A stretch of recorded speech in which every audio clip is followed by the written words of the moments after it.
All right, America, we need historians. It's 250 years this year since this country's independence.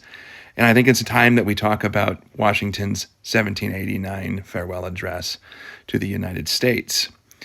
In his address, he particularly talks about political parties and the dangers that are there.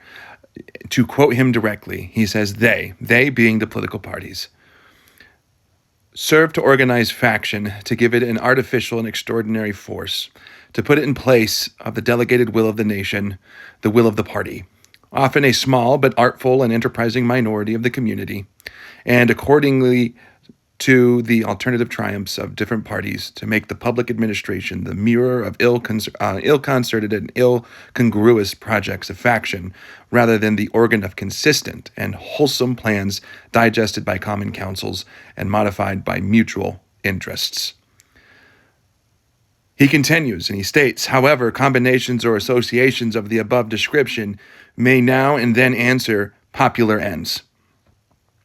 They are likely in the course of time and things to become potent engines by which cunning, ambitious, and unprincipled men will be enabled to subvert the power of the people and to usurp for themselves the reins of government, destroying afterwards the very engines which have lifted them to unjust dominion.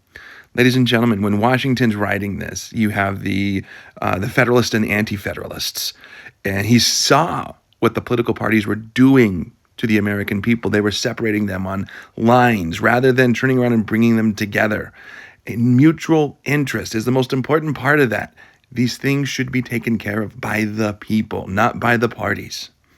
Ladies and gentlemen, I like to heed the wisdom and the warnings of our founding fathers. They give us ideas as to what it is that they were thinking when they passed the Constitution, when they set up the Republic. And I would like to see the government of the people, by the people, and for the people to continue. Thanks. Bye.